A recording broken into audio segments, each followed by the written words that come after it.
Apakah Kakak kesini atas dasar keinginan sendiri atau ada dukungan dari keluarga atau teman? Iya Kak, saya datang ke sini atas dasar keinginan saya sendiri. Jadi begini, pada proses konseling ini saya sebagai konselor berusaha untuk membantu Akma dalam menyelesaikan masalah yang sedang dihadapi. Dan tentunya juga Akma sebagai konselor harus aktif dalam menyampaikan masalah yang sedang Akma hadapi, sehingga kita sama-sama mencari solusi dari permasalahan Akma. Baiklah Kak, saya akan berusaha aktif dalam sesi konseling ini. Namun saya tidak ingin permasalahan yang saya hadapi ini diketahui oleh orang lain Kak.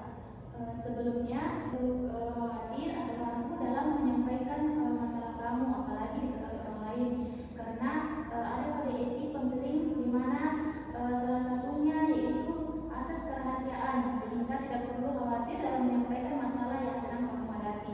Syukurlah Kak kalau begitu.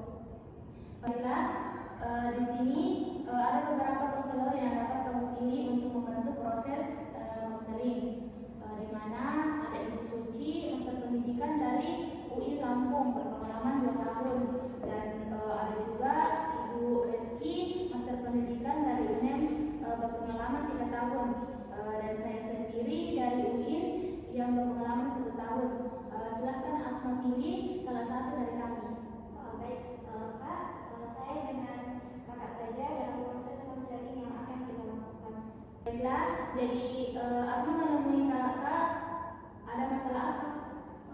Begini Kak, permasalahan yang saya hadapi saat ini tuh saya merasa susah tidur atau insomnia.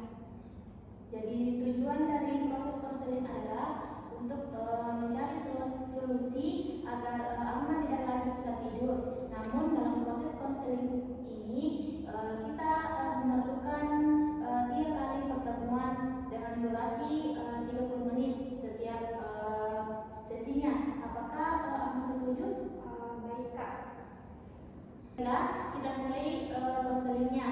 Bisakah kamu menceritakan lebih lanjut terkait masalah yang Akma hadapi sekarang? Jadi begini Kak, akhir-akhir ini saya merasa stres akibat dari insomnia itu sendiri. Kalau boleh tahu, apa sih yang menyebabkan Akma merasa stres? Jadi begini, ketika malam saya ingin tidur, saya selalu kepikiran tentang masalah keluarga saya, sehingga saya merasa lelah dalam melakukan aktivitas sehari-hari saya. Apakah kamu sudah berusaha untuk tidak memikirkannya sebelum tidur? Sudah Kak, tapi pikiran itu tidak bisa saya kontrol. Saya yakin kamu berbicara apa adanya, karena saya akan mendengarkan dengan baik. Kalau boleh tahu, bagaimana permasalahan keluarga kamu? Jadi 1 tahun yang lalu kakak saya sudah lulus kuliah dan saat ini dia belum mempunyai pekerjaan, sehingga hal itu membuat saya khawatir dengan masa depan saya sendiri. Apalagi sekarang saya tinggal menunggu wisuda. Apakah nantinya saya akan seperti kakak saya yang selalu ditekan oleh orang tua tentang pekerjaan? Kakak mengerti yang kamu rasakan saat ini. Seberapa jauh pikiran untuk membuatmu khawatir tentang masalah yang sekarang? Saya merasa akan seperti kakak saya yang selalu ditekan oleh orang tua, apalagi omongan-omongan tetangga saya. Jadi kamu tidak tahu bagaimana cara menghilangkan pikiran yang membuat kamu khawatir tentang masa depan kamu ini? Betul Kak. Apakah kamu sudah memiliki gambaran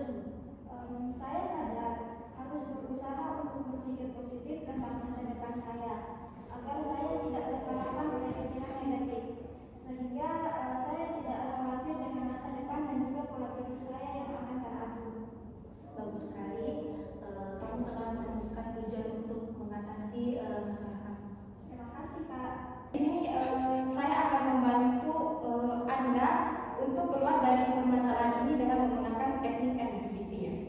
Jadi Kak, bagaimana caranya menggunakan teknik NEBT yang Kakak jelas tadi? Jadi pertama saya ingin memberikan kebebasan kepada saudari untuk mengungkapkan kembali bagaimana pikiran negatif tersebut membuat kamu susah untuk tidur. Ketika malam saya ingin tidur, saya selalu kepikiran tentang masalah keluarga saya yang membuat saya kepikiran akan seperti kakak saya dalam tekanan orang tua dalam masalah pekerjaan, karena saat ini saya akan wisuda sehingga saya sering mengalami insomnia yang membuat saya lelah dalam beraktivitas sehari-hari. Sebenarnya apa yang kamu pikirkan selama ini tidaklah benar. Justru dengan kamu berpikir seperti itu nanti akan berpengaruh terhadap diri kamu sendiri. Dengan kamu berpikir seperti itu akan mempengaruhi pola tidur kamu sehingga berakibat pada aktivitas sehari-hari kamu. Sebenarnya saya sadar akan hal itu, namun sangat sulit bagi saya untuk menghilangkan pikiran-pikiran tersebut. Coba kamu pikirkan lagi keuntungan apa yang kamu dapatkan jika terus berpikir seperti ini. Secara tidak langsung dengan kamu berpikir seperti ini, pola tidur kamu menjadi tidak teratur. Jadi cobalah untuk mengubah pikiran irasional kamu ke arah yang lebih rasional. Agar kamu dapat mengatur pola tidur kamu, coba kamu pikirkan secara rasional. Setiap orang memiliki masalah dan rezeki yang berbeda-beda. Mungkin kakak kamu belum mendapatkan pekerjaan, itu belum rezekinya, dan belum tentu kamu kedepannya seperti kakak kamu yang belum mendapatkan pekerjaan.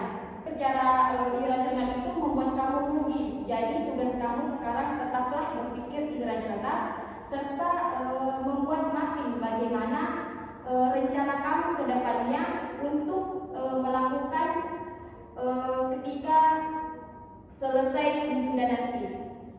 Baik Pak, terima kasih karena sudah membantu saya untuk menemukan